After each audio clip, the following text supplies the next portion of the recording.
Hello, everyone, and welcome back to another New Year, New Language Summit session. In this session, I'm joined by my friend John Fotheringham from Language Mastery.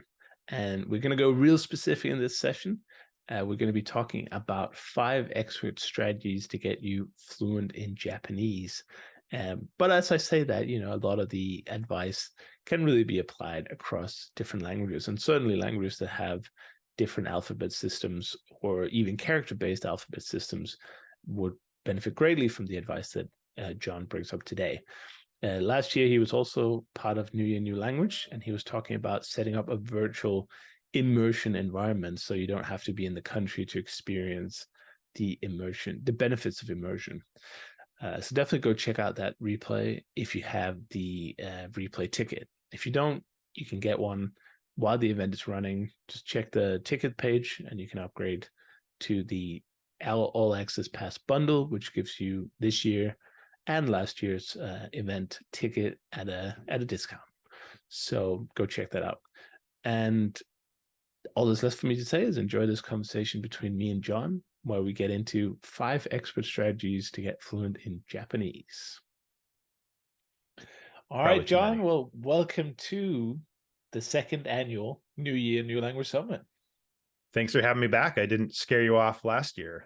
No, in fact, quite the opposite. Your presentations was one of the most popular ones. So there you go. You're talking about immersion, in case anyone missed it. So this year, digital immersion was digital immersion. Yes, exactly. I think, yes, with a kind of focus for the beginner level of how you get that set up and started when you're learning that new language or next language. But this year, of course, as we're moving into more experienced territory, people have had a year. Everyone who watched your presentation have implemented your tips and tricks, and now they're much better at the language than they were a year ago. Or if that's not the case, then that's what they're hoping will happen in the next year. So this year, we're going to be talking about more upper beginner, lower intermediate, and what it takes to solidify the language, get to the conversational level, and to advanced and beyond, whatever your goal may be. So what do you have for us today, John? Yes. So today I would like to share 5 expert strategies to get fluent, however you want to define it. We can call it conversational fluency for purposes of today. In Japanese specifically, but everything I talk about today pretty much applies to any language. It's just that I know, given how different Japanese is from, European languages, I think there's some things that you need to approach it with a little bit of a different strategy. And I know a lot of learners are intimidated by Japanese, given how different it is.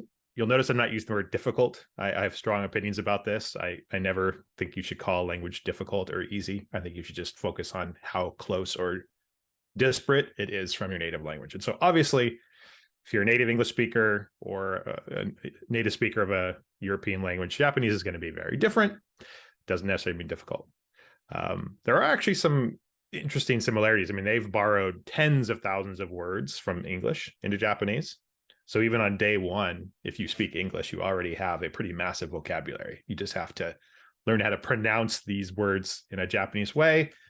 Some of the words, they have different meanings. Like, for example, the word fronto, front, you would think means the front of something. It actually means the front desk at a hotel. So there's a couple kind of false friends like that. But in general, it's a huge advantage. So let's dive into these 5 strategies. Okay, so number 1, this is probably the most important and the most underutilized strategy, in my opinion, amongst language learners that I know and have worked with. So first strategy is learn directly. So what do I mean by that? Sounds pretty simple, but in practice, the vast majority of language learners learn in a very indirect way. So think about this. Most people, they spend all their time reading about Japanese in English, right? So you're not directly practicing Japanese, you're actually practicing your English reading skills and learning about the language. People spend all their time tapping away in apps, dragging and dropping things in an app or filling in blanks. We don't communicate that way, right? When you're in a real conversation with somebody, You're not going to be dragging a word or picking from a word bank or something, right? It has to come from your head in real time. You don't have time to look something up, right? It's immediate. And so in general, what you want to do is match your practice environment to your performance environment. Think about what you want to do in the language and then actually practice that thing. For most people, that's probably speaking. So if you want to speak Japanese well, follows, you have to practice speaking Japanese. But be honest with yourself, right? How much time in a given week do you actually practice speaking the language? For most people, 0. Maybe a tiny little bit. So really, really take an honest look at your schedule. One thing I recommend doing is getting a time tracking app, and at least for a week or two, literally track how much time you spend in each of the 4 language skills each week. So listening, speaking, reading, and writing. And then at the end of the week, you can actually look and go, okay, I spent 5 minutes speaking, and I say my goal is to speak Japanese. So, okay, I need to adjust this a little bit. So a lot of people are going to say, well, I have nobody to speak with, right? Well, I'm going to call BS on that. Now there are dozens and dozens of online tutoring sites where you can find high quality, low cost tutors. You can work one-on-one with them. And I'll talk a little bit more later about tutoring. But the point is, sky's the limit. World's your oyster. No excuses. So practice directly as possible. And I just want to share quickly a quote from Scott Young, who's the author of Ultra Learning. And he talks a lot about directness. That's one of his primary principles as well. So the quote is, learn by doing the thing you want to become good at. Don't trade it off for other tasks just because those are more convenient and comfortable. So tutoring, yes. Language apps, probably not so much. Very nice. Yeah, okay, so I like that. That's strategy 1. Yeah, because it also avoids well, not avoids it, but it can help to explain disappointment as well. Because if, let's say, somebody's frustrated with their level of speaking Japanese or any language, and you ask them, well, how much did you practice speaking in the last 6 months? And if it is like the majority of people, it will be, not very much at all. So it's like, how can you expect to be speaking well if you never do it? Right. Yeah, I think a lot of people just never look at this honestly. They have this kind of unspoken assumption that they're going to study their way to spoken fluency. They're going to finish these textbooks, go through the Duolingo, the whole tree, and then magically somehow they'll just spontaneously start speaking. And unfortunately, that just doesn't usually happen. So yeah, rig the game to win, do the thing you want to get good at, and then you can have realistic expectations. Love it. Good start. All right. Strategy 2. So I talked a little bit already about the 4 different language skills. So strategy 2 is to get a healthy balance between input and output. So these are kind of technical terms in linguistics, which is my background, by the way. Input refers to stuff that you're getting in, right? So listening and reading, getting the language into your brain, which is super important, but it's only half the picture. Then output, as you probably can guess, speaking and writing. It's things you're producing. You need both. And over the years, if people have been kind of following the language blogosphere or YouTube world for a while, there's a lot of arguments and debates about this of, should you speak in the beginning? What's the right balance? Should you go through a so-called silent period and not produce any language like you did when you were a baby and then wait to start? There's a lot of nuance. There's a lot of controversy around this. I think the most important thing just to remember is you need a balance. And again, it comes down to what do you want to do with the language. So if you want to primarily speak, then I would focus on getting the balance between listening and speaking. If you want to be able to, read manga or Japanese comic books or read books or things like that, then you want to get a good balance of, reading and writing. Because as you produce the language, whether in speech or in writing, you start to solidify a lot of the otherwise passive knowledge, stuff you could maybe understand when spoken to you or recognize on the page, but can't get out of you. So actually forcing yourself, again, direct practice, right? Unless you actually put pen to paper or fingers to keyboard or, open your mouth and produce it, it's going to remain passive. Yep.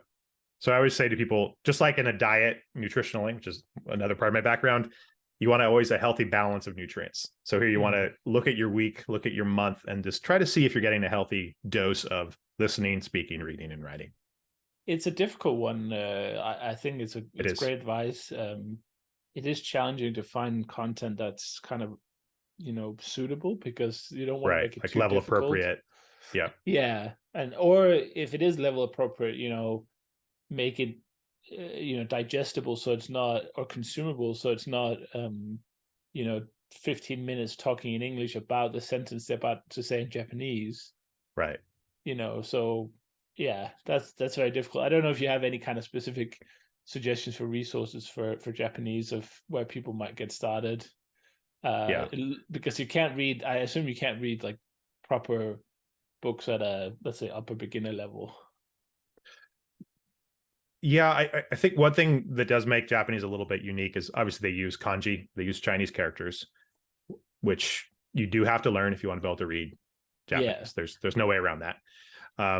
So I normally in most languages, I advise people to focus on listening and speaking more in the beginning, and then start adding and reading and writing as you go. With Japanese, it's a little bit of a different order of operations. I actually recommend people start learning kanji as early as possible. Mm-hmm. I mean, literally day one in Japanese, because the way I recommend going about it, there's this book called Remembering the Kanji by James Heisig.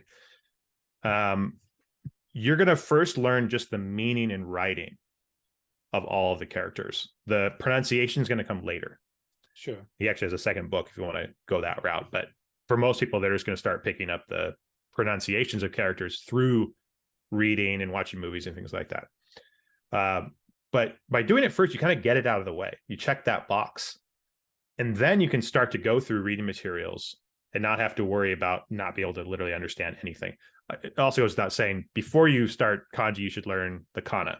So there's hiragana and katakana. These are the two. They're syllabaries. They're not technically alphabets, but for simplicity's sake, we'll call them alphabets. Right. You learn that first. You can do that in a weekend, at least hiragana, and then do katakana the next weekend. They're pretty simple, pretty intuitive. The other beauty about them is that in Japanese, there's a 1-to-1 pronunciation relationship. So unlike English, where the letter E can have, a dozen different pronunciations depending on where in a word it is or what word it's in Japanese, every kana has one pronunciation. So, you see that on the page, that's how it's pronounced. There's an exception, just one little exception. There's two grammatical particles. There's wa and there's e. Those two are actually written with ha and he, but you pronounce them wa and e. That's the only exception. Everything else in Japanese, 1-to-1, no surprises. So that's pretty cool. Nice. So I would start there, get that out of the way. Then you can start to actually read authentic content. Now, obviously, picking up a book or even a manga, even if it's something for lower levels, that still might be a little bit out of reach for a lot of upper beginner learners. So what I would do is find really, really, really small, short chunks of text and focusing on that. That way it's less overwhelming. You build momentum. You kind of rig the psychological game to win. So you, instead of say, oh, been reading this book for a year and haven't finished it. It's like, oh, I read, 5 articles today, 5 short articles, or I read 5 tweets. You can start with a tweet. Tweets are actually a great source of reading input because they're short. They're usually a discrete narrative because of the format and the platform. You have to kind of put a lot into a very small bit of space. So that's a good way to go. Same thing with, you can use other social media like Instagram or Facebook, where it's contextual, it's short, it's approachable. And then go through those little bits of content. If you want to look up the words in a dictionary, I personally recommend there's a dictionary called Nihongo, which is just the name for Japanese in Japanese. It's a great app. It's only on iOS, unfortunately. So sorry, Android users. There's other great dictionary apps. There's the Japanese app, not creatively named, but also a good app. Anyway, what you can do with those apps, you can copy and paste the text and paste it into the app. And then there's like a reader feature in there where you can go through and you can look up and save any of the new words right in context. Another option, which is great, is Link, LINGQ.com, created by Steve Kaufman. I know he's been on both of our respective podcasts. that's another great tool where you can look up words in context, save text, yeah, learn through more interesting content that you've selected. Yeah, so that's just to reiterate: healthy balance of input output.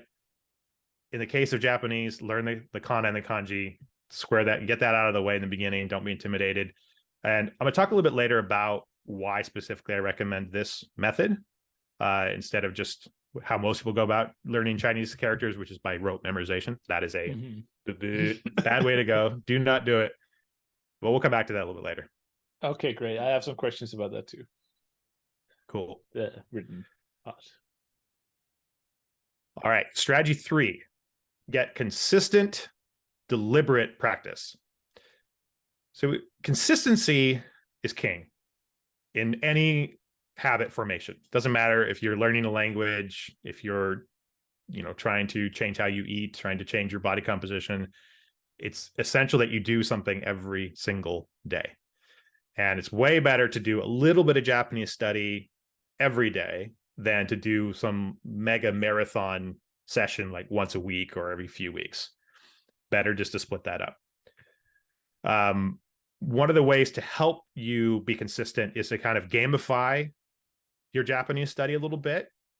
The simplest way to do this that I found to be actually the most effective, I stole this from the comedian Jerry Seinfeld, is literally get a big wall calendar.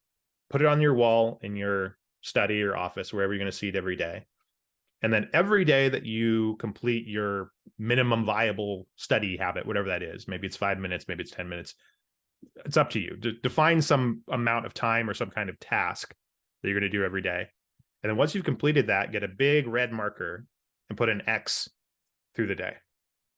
And what that does, it's very simple, but every time you look at that, you're going to start seeing that streak grow.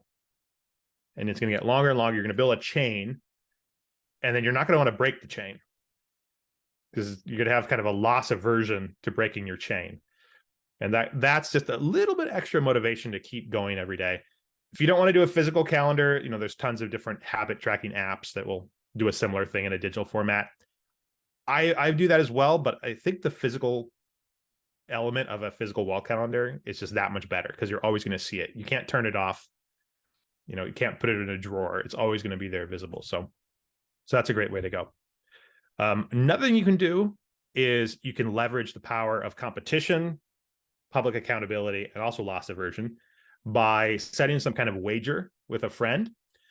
There's a great site called Stick, STICKK.com, where you can actually set an amount of money that if you don't complete your, consistently studying every day for some period of time, then that money will either go to your friend, or even better, or rather worse, it can go to an anti-charity that you've chosen. So it's an organization you do not want to support. And so if you lose this bet, the money goes to that charity. So for example, if you're against guns, you want tighter control, then that money could go to the National Rifle Association or something like that. So anyway, just another kind of way to keep you consistent. Yeah, you can have an accountability buddy or your teacher. I would say can sometimes, like if you have a lesson with someone every week, you don't even have to think about it. You just want to do better every lesson, because if you're just saying the same phrases every time, it's right. Not interesting. And you want to, often you want to do good in the language, right, with the teacher. So that helps too. That's a really good point. One more reason to get an online tutor. And yeah, and you don't want to waste your money. If you're paying for, even if it's $10, it's still your hard-earned money that you're putting on the line here. Yeah, you don't want to waste that. Yeah. So second half of this is deliberate practice. You've probably heard this term before. If not, it's a very specific, special kind of practice. Because a lot of people think, oh, practice makes perfect. And that's partially true. Right. But if you just do easy practice all the time and you just keep reviewing the words you already know, or making the same mistake over and over, but not getting corrected on that mistake, then that's not deliberate practice. And that's what most people do, is they're not very intentional about their practice. They figure that more time will equal more fluency. And that's unfortunately not true. So to make your practice, quote unquote, deliberate, there's a few things that you need to do. You need to hyper focus on your mistakes, get direct feedback on those mistakes, and then practice doing things the right way. And again, this requires other people. And this is probably one of the reasons why people avoid deliberate practice. It's not as comfortable. It's not fun to think about or focus on your mistakes. It'd be a lot easier just to kind of rest on your laurels and glide along. But if comfort is your goal, then you're not going to ever get fluent anyway. Unfortunately, you can't skip the suck. You got to go through it. So again, this is where it's great to work with an online tutor. So, go on a site like italki or whatever. There's lots of them around now. Find a Japanese tutor. In fact, find a few.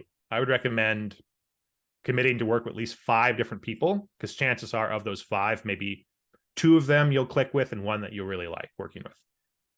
And then who knows, that person you really liked someday might not become available anymore. And then you have that backup person. So think of it kind of like dating. You're not going to, go on one date and get married, probably. Probably. So yeah, so consistency and deliberate practice. That's strategy number 3. Sounds good to me. I mean, to me, like we said just before starting recording, to me, doing is everything. And if you can make it a consistent thing, then it also becomes easier to do over and over. In the beginning, as a language learner, you might find that, especially as a hobby learner with no real kind of direct urgency in your life to learn the language, you might find that it takes a lot of willpower or a lot of motivation to sit down and, let's say, study, or even go and book the classes. It seems a little bit daunting or overwhelming. Yeah. But once you commit to that routine, every time it just gets a little bit easier, and eventually you don't even think about it. It's like the make your bed kind of thing. I think that's such it's an unbelievable, like, almost secret to success. Yeah, but it seems so trite. It Yeah, seems it really silly. It does. But seems it's like it doesn't matter, but it does a lot. Yeah, right. Well, Uh, it just sets the tone. yeah, You're like, okay, I did one thing. I won at one little tiny thing in my life first at the very beginning of the day.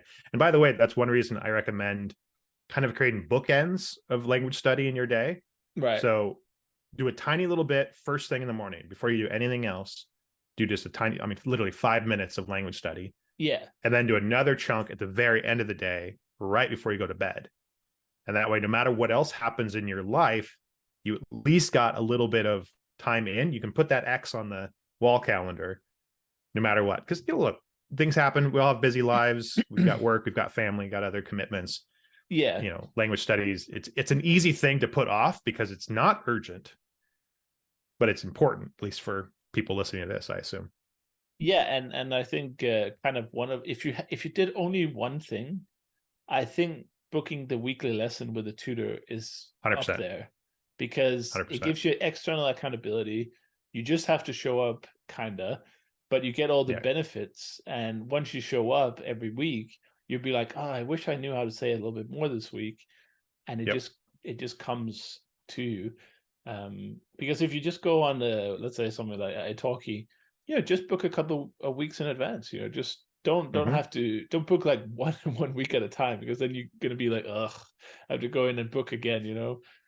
Right. That's a really powerful point you're making there that I don't think is emphasized enough. Is every time you give yourself a choice whether to practice or not, in most situations it's going to be easier to choose not to do it.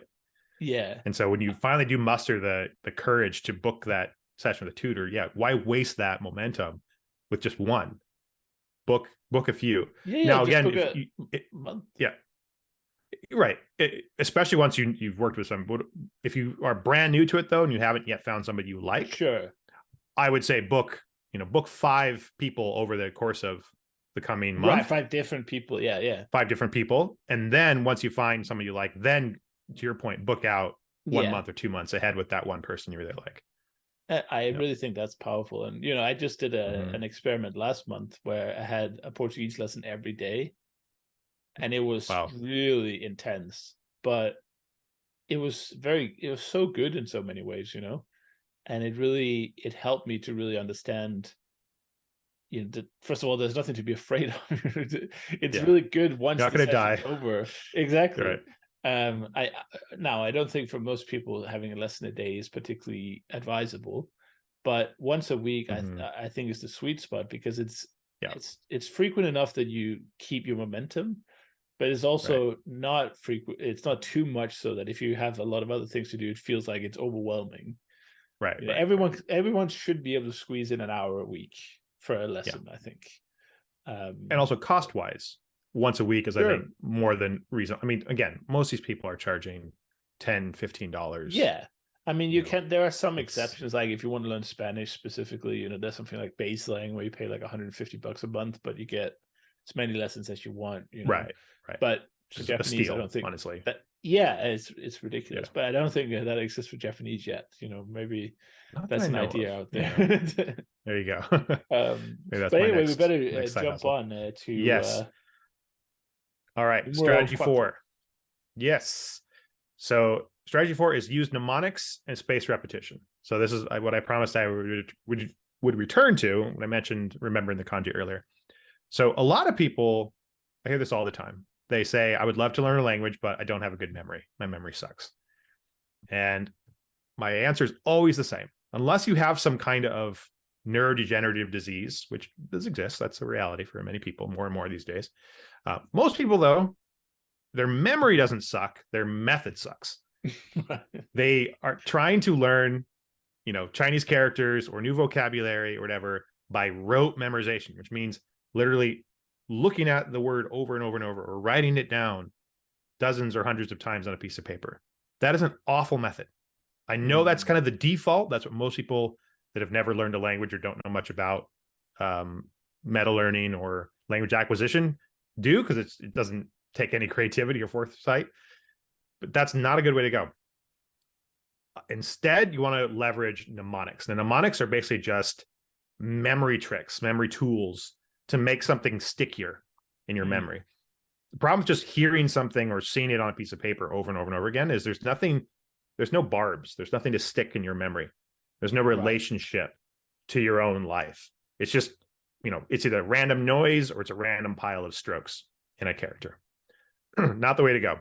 So instead, use mnemonics. Now, that's why I like this book, because with Chinese characters, he has specifically structured the order of operations so that you're going to learn, instead of 50 strokes that go into a character, you're going to have learned all the component pieces of that and made a story that reminds you of the pieces in your head. So a really wild, vivid story. So instead of, okay, what's the first stroke and the second stroke, whatever, it's like, okay, the mom was sitting by the river and then a dinosaur walked by, whatever. It's gonna be something like that. And stories are really easy to remember. Human brains are fantastic at creating and remembering stories. You don't have to try to remember a story. They just get remembered. And so you're going to leverage that instead. And the crazier and more wild the story, the better. Make things really big, make them moving, bright colors. Sexuality is another thing that's very effective. I will say no more there. I think people can fill in the blanks there. Our brain's usually pretty good about remembering those things. Is definitely memorable. Yeah. Yes. But whatever you do, just please do not get a piece of paper out and just write them over and over and over and over again. It's painful. It's ineffective.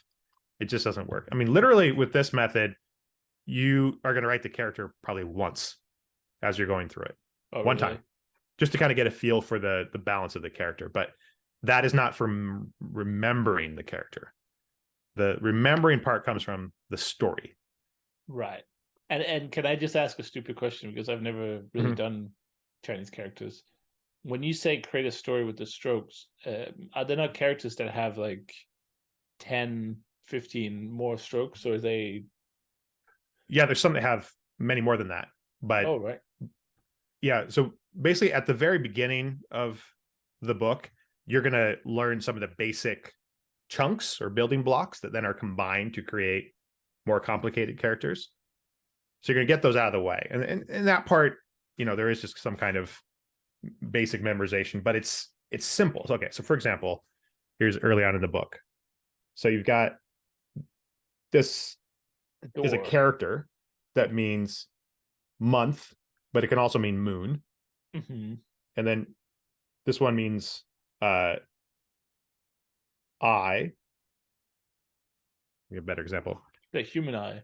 This this one means sun. Okay. Now, those later are going to be combined together. So The moon and the you've learned sun. this is sun. This is sun. Then you're going to learn later that that is month or moon. You Right. combine sun next to moon and it means bright. Okay. And so in your mind, you're going to create a story of like, oh, wow, look at that. There's the sun and the moon right next to each other. And they're huge and they're, throwing out all these gamma rays and they're blinding me because they're so bright because there's a sun and a moon in the sky. Yeah. And so you're remembering two things in your brain. You're just remembering sun, moon equals bright. Instead of, okay, Drawing it's those. Yeah. one character, one line, 2 lines, 3 lines, 4 lines, 5 lines, 6 lines, 7 lines, 8 lines, right? That makes sense. And Yeah. when would you recommend? You said that for the kana you recommend starting right away, but for the Chinese, Mm-hmm. the the characters, is there Yes. like a sweet spot in Japanese studying? Or I guess it applies in Chinese as well. I think same here, right away. Because again, Really? you don't need to be able to speak or read Japanese to learn the characters. Right. This is a really important point. You can get that out of the way. And the analogy he shares here in the introduction, and definitely read the introduction to the book. I know a lot of people will just skip introductions and get right into the book. This is not an introduction you want to skip because he really goes into why to go about it in this way. But one of the things he talks about is think about Chinese people who start learning Japanese. They have a huge head start Yeah. because though there are some exceptions, some differences in the writing and the meaning between Chinese and Japanese characters, especially between simplified and Japanese or traditional and Japanese. But point is, they have a huge head start, and you'll often see this if you ever go sit the JLPT, the Japanese Language Proficiency Test, in the highest level, the N1 level. You'll go in there, and it's like mostly mostly Chinese people, and then a few gringos. A few gringos, yeah. Yeah, and it makes sense because they just had a huge head start because they could basically already read, or at least they could kind of clumsily work their way through the written stuff. Whereas most people, when they get to Japanese, they're having to start from scratch with characters. So if you do yourself a favor and get the kind of characters basically out of the way, at least in terms of the meaning and the writing of them, as soon as possible, then as you start to immerse yourself and start reading authentic content, you're going to actually be able to guess. That's the beauty thing about Chinese characters too, is most Japanese words are compounds of 2 characters or more. And if you know the meaning of character 1 and character 2, right, you can often guess the compound meaning. It's kind of like if you were an etymologist in English and you knew Latin and Greek, frontwards and backwards. Any English word you encounter, pretty much, you could guess what it means. Most of us don't have that skill in English because we haven't learned Greek or Latin. So we have to get the dictionary out and look it up. We don't know. But Japanese, it's super, super intuitive in that. Not always. There's exceptions, but it's a huge advantage. Cool. Well, that's I know there's some people necessarily not, they just want to speak, so of course for them they wouldn't worry too much about it. But I think most people want Yeah. to be a kind of an all-round learner, Yeah. I would imagine. Right. Maybe with emphasis on Yeah. speaking, but still. Sure. And I honestly, even if speaking is your primary goal, there's a lot of research and materials that will be inaccessible unless you can read. Because one of the things that I always recommend is, even if you're focusing on your listening skills, having a transcript to check and be able to look up words you don't know is really, really helpful. Especially in a language like Japanese that has a lot of homophones. There's syllables that sound the same but have very different meanings. Right. They don't have very many sounds. There's only 46 basic kana. Right. To represent a lot of meaning. So it's like, oh, which show is that? Is it that show or that show? Oh, I don't know. Oh, here's the transcript. Great, it's that one. Oh, okay, yeah, that makes sense. Which is also one reason why kanji are not going anywhere. People have often argued, well, why don't they just write it in romanized Japanese? Why do they need the characters? Like, well, you could try, but there'd be so much ambiguity right, that it's it's not going to happen. Same in Mandarin Chinese. Okay. So use mnemonics. The second part of that was spaced repetition. So I'm pretty sure most people have probably heard about spaced repetition. So very, very briefly, for those that have not, all it is a intelligent way to review new information.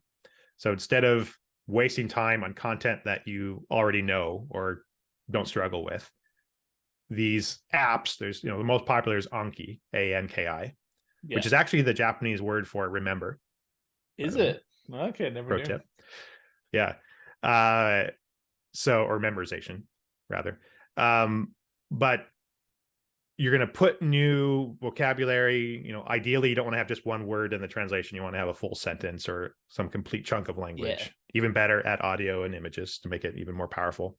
But then as you are studying these cards, the ones you struggle with are going to be shown more often and shown to you in a shorter interval. Yeah. And ones that are easier are going to be put off or never shown again. And so it just puts them in a very, very logical order repetition. So it's a lot more efficient. That's all. Now, as you go about your input and output activities anyway, you're going to naturally get some spaced repetition because you're going to be seeing and hearing and using common vocabulary a lot. Yeah. So that's kind of a poor man's spaced repetition, but I think it's worth using a flashcard app. There's a lot of debate about flashcards. Just make sure that's not the bulk of your language study time. It's very easy to get stuck with your nose in a screen. Yeah. And again, not practicing directly because flashcards are not direct. They're an auxiliary activity that support the direct practice. But looking at, a flashcard on a screen is not a direct form of practice. So just keep that in mind. It should be balanced. You could write a whole book about what not to do with flashcards because right. a lot of people also learn way too many individual words and it's just pointless. Right. They don't learn collocations. They don't learn how it's used in context.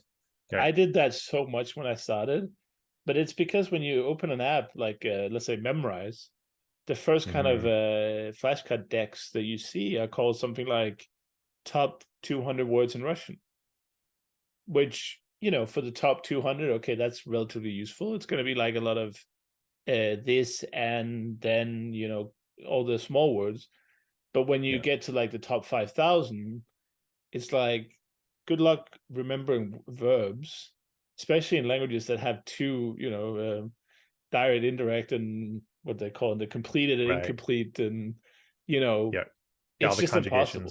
So you end up with all these like, almost dictionary knowledge. Somebody asks you, "Hey, do you know how to say this in Russian?" And you can list the dictionary form, but then actually use it in a sentence like, no, I can't. So that's the biggest thing. And I would say if people are interested in making their own flashcards, I would say Gabriel Weiner's book is probably one of the better guides for it. Fluent Forever has a lot of content about how to make your own flashcards and what to focus on and how to make them effective. It's a lot of work, but I don't know, I haven't seen any kind of science whether you kind of get that investment back. But for people who are creative, people who want to have fun with it, it can be a fun little activity that will also help you remember much better. Yep. I haven't read too much literature on it, but I do know from personal experience that the more time you put into creating the cards, the better they work because you have more connection. The actual creation of them is part of the study then. Undoubtedly. But my question would be, is it that much better than, let's say, if it takes you, I don't know, I mean, it must take you a lot longer to create a card than it would to run through a card somebody else has created for 10 times or 20 times. So that's where I'm kind of unsure. Right. What's the ROI relationship? Yeah, because you could, let's say you make a really good flashcard, it could take you literally 10 minutes. Or half an hour. I'm sure people can get lost in these things, depending on how complex. Definitely limit yourself. Set a limit. And I'd also say you don't need to make flashcards for everything. No. Focus on flashcards for things that they're either brand new to you and they're important, you want to remember them, or it's something you keep messing up. So in Japanese, for example, it's very unintuitive, and especially in the beginning, to know when to use the particle wa and the particle ga. So wa is the so-called topic particle, which marks the topic of a sentence, and then ga is the subject marker. And there's a lot of times you actually use both in a single sentence. There's times you can use either one, and there's times you need to use one or the other. Okay. And so that's a great example where you could create flashcards for this, but instead of just saying "wah" and then having like rules about it, you use a fill in the blank, use a close, CLOZE card, Yeah. which Anki has a setting where you can do this. And so you'd have a complete sentence and you'd have the particle missing. Yeah. And so in your brain, you have to say, okay, is this "wah" or "ga" that goes into this sentence? And then you flip it, and then it goes, it's supposed to be "wah" or it's supposed to be "ga," or it could be either. And that's also then reading practice. So you're making your cards actually a little bit more direct, Yeah. because you're reading then a complete sentence. You're just filling in the missing thing. It's almost strange that we have to underline this, but I think that's a huge kind of leverage that any learner can do, is just learn in chunks. Like, Yeah. it sounds so simple, but honestly, every time I speak a language that I'm good at, almost all my language is like chunks. In fact, even what I'm saying now is based on having learned chunks at some point, Right. you know. And Right. you learn, if That's you what can native speakers say, do. Right. yeah, it's like if you can learn to say, I really liked the pizza I had last week. Well, it's not hard to replace pizza with steak, or this Right. month, or replace each individual part. But if you only know the parts, you can never construct a sentence. I mean, we're getting into Right. kind of beginner level here, but I thought it was worth underlining anyway. Right. Yeah, 100%. I also think what's good about close cards, as opposed to having to create, a whole phrase from memory, is that's more overwhelming. And there's more things to get right, to quote unquote get the card right. So like if you have a Right. whole phrase, for example, in English, and then the back of the card is the whole phrase in Oh, that's Japanese, crazy. No, that's insane. maybe you'll Yeah. get 3 of the 5 words right, and so is that card wrong? Is it right? No, no, You no, know, no, it's no. hard Yeah, yeah. it's There's hard to no grade. way anyone should ever do that. That sounds like a terrible flashcard. Like, there should Yeah. just be And one it is. thing in each card that you Right. have to guess. That Because you're grading otherwise, yourself on. Yeah. yeah, because otherwise you've run into this stupid problem of like Duolingo, where, oh, you put an accent a different place, or you mistype something, or there's like a comma or parentheses, and Right. you're like, okay, that's harsh. Right. Right. So Right. definitely, yeah, learn chunks, but make the chunk is just the whole card, and then you test yourself on. It depends on whether you're One learning the thing. verb Yeah. or the noun, or Right. I mean, you must have added it for some reason, the Right. sentence. One So variable. yeah, totally agree Right. with that. Thank you Right. for bringing that up. That's a big point. And I also want to add, like for verbs, we're mentioning verbs here. Don't have the whole verb as even the thing you're testing yourself. It's the verb ending. Right. So, for example, in Japanese, you could have the root of the verb written there, and then you're testing yourself. What is the past tense? What is the, Exactly. mas past tense form? What is the informal past tense form? For example, Yeah. you rate yourself on just one thing. All right. And I you think have to that be horse is very dead. careful. You have to be very, very careful there, though, because then you get into a point where you ask on the card, how do you say to eat in second informal past future Oh, hieroglyphic yeah. tense? No, what I would put on the card is just, I ate. And then even in the Japanese, would have I and then the root of the verb, and all you're adding is just you're Yeah, filling in what is the ending in Japanese to make it an informal no, past, for example. absolutely. But I'm just saying Yeah. that if you want to test yourself on the ending of a very specific ending, like past tense, second person, polite, in my experience, the brain doesn't really work like that when you're out in the wilds. So having that instruction that you might know the second person past tense polite form of a verb, it doesn't really translate into actually using it. So I'd rather maybe explain it through a story or something, or like, somebody, how do you tell somebody that you like them or whatever, rather than saying second person familiar to like or whatever. Yeah. I wouldn't get into any Otherwise it's too specific. technical. It's like Right. And you don't need to know those names or words. I mean, that's what I right. mean. Yeah. It's just I ate, not it's, I and ate. Yeah. And the nice thing, quick tangent, also in Japanese, is it's all the same. So that you don't have to agree the subject with the verb. So the form of I ate, you ate, we ate, he, she eats, Yeah. In English, we only have that one exception, but most Romance languages, right? There's a different form of the verb for every single Yeah. pronoun. Not so in Japanese. It's always the same ending. That's nice. There's tense So, differences. There's formality differences. That's so true. Japanese isn't as difficult as people think, you might say. In many ways, yes, I think Awesome. so. Well, we All just right, have a few minutes left for the last yep, one. So last strategy. This one's quick because I mostly talked about this last year, and I also have written an entire book about this one.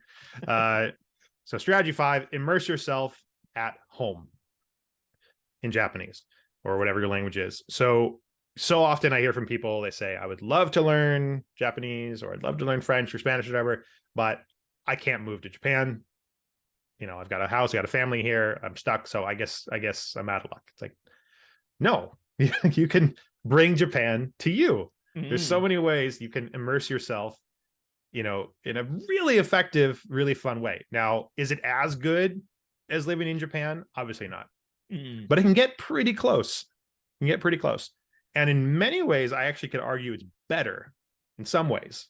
You don't have to survive in Japan. You don't have to worry about, ordering food or getting around town. yes, you kind of are in a taxes, calm, collected social state. Yeah. life. Right. You just focus on the learning at home. Right. You're not hiring or forcing the language to do things for you to survive too early. Now, eventually you want to practice those things. And if you can move abroad or travel for long periods of time, awesome. Highly recommended. Some of the best memories of my life. Just don't let that be an excuse to not start. And so you want to do everything you can to bring the language to you. Look around your environment. Think about everything you are seeing, hearing, tasting, touching, what all those things you do every day anyway. How can you do those things in Japanese instead? Change your device to Japanese, for example, so that this obviously means you can brave. already read some kanji. It is brave. Make sure you know how to change it back, so I mentioned I wrote a book. So I have a book called Master Japanese, How to Learn Japanese Anywhere in the World. It goes into a lot of detail and depth about how to do some of these things. I have a whole section on changing your device languages, but it also gives instructions in Japanese on how to change it back to English. So I got you covered there. Great stuff. But change your phone, change your computer.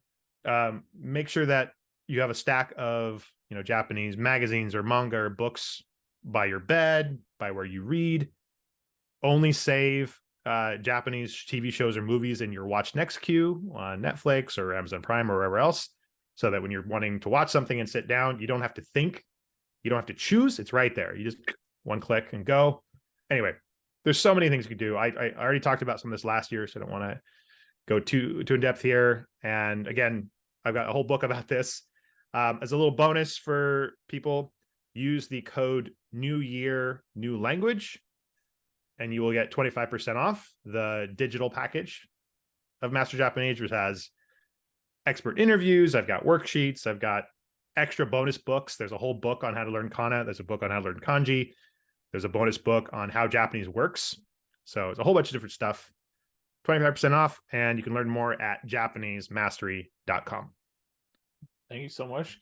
And we'll put that in the comments below, and there'll be a little button there as well for getting to Master Japanese. And of course, your website, languagemastery.com, is also a great resource. Yes, lots of good interviews. Including some guy named Chris. Kind of I don't know about that, but but you can also check out the presentation from last year, of course, if you get the replay pass. That was a good presentation about immersion, which is a topic that a lot of people are very interested in. It's a big topic in language learning, and I think a lot of people make it an excuse for not achieving the goals that they have. Oh, I can't go to Japan, so I can't learn it. Right. And actually, it's funny. Every time I talk to people outside kind of the language world, we do tend to kind of get stuck in with language learning people a lot. In our bubble. Yep. Yeah, exactly. But once in a while, when I do travel outside that bubble, everyone's just like, oh, so learning a language, you just got to go to the place, right? And it's like, I would say that's one of the smallest things, Of course, it helps with the odd, like picking up a few things. Well, it can help. Yeah, it can. Yeah. But it's also no guarantee. No, right? and I think I for mean, most people, if you're there for a limited period of time in the country, you want to see the country, you want to, you have so many other things on your mind. And by the way, right. you're a brand new country. How, culture, social life. If you move there Hmm. permanently, you have to deal with taxes and governments and residencies. Right. It's just to me, I'd much It's a rather lot. be in my home country, Right. everything's sorted, and I can spend as much time as I want virtually immersing myself in that Yep. culture. Yep. So don't So make that I, an excuse. Check out the presentation, yeah, thank and you. I was, yeah, we just hope. one quick anecdote about this, which is with comparing Japanese and Mandarin Chinese, which is another language I've focused on a lot. Um, I spent a lot of effort learning Japanese in the States before I went to Japan. And so I hit the ground running. Now, it was very broken Japanese. I had a lot to learn. I still have a lot to learn, but it was a much different experience that I could actually have conversations. I could get around. I could deal with some of the logistical stuff in Japanese Yeah, from day one. With Mandarin Chinese, I did like one quarter university, but that's hardly anything, right? I right. could not really communicate. Moved to Taiwan, and I had to basically start learning from scratch. And so there was that conflict between survival and language learning. And it was a much different experience. It was much less enjoyable in a lot of ways. I think my progress was a lot slower than it would have been otherwise. Yeah, And I think I made a lot of bad habits. I practiced mistakes many, many more times that were much harder to then undo yeah, because I had to survive. I had to use kind of a pigeon form of Mandarin to get around and survive. Whereas I think had I gone about learning the way I talked about today from the beginning, it would have been so much easier. yeah. No, that's totally my experience with Hungarian as well. I just moved there with no Mm, knowledge in the language, and it was super stressful. And yeah, much better to get a good base in your home country. And also, by the way, yep. a lot of people who are learning Japanese, yeah, as much as they love Japan and the culture, are not in a position financially or time wise to just jet off to Japan every 6 months. So Yeah. when you do go, I'd say you want to get something out of it, right? You want to be Right. prepared. You don't want to just Right. go and I mean that's going to be a very expensive study trip, isn't it? If you go with very limited level, for most Yes, people anyway. Of course, if you are in Asia already, then it's not as bad. But anyway, John, we could talk for hours, which we have done in the past. I think we have. our podcast interview on actual fluency was about 3 hours, I think. So that's great. But thank you so much for coming again, and we hope to see you next year, of course, with the advanced level language learning, and we'll see what we can cook up until then. It'd be my honor. Thank you again for having me, and good luck to everybody. Hope 2023 brings you happiness, fluency, and success.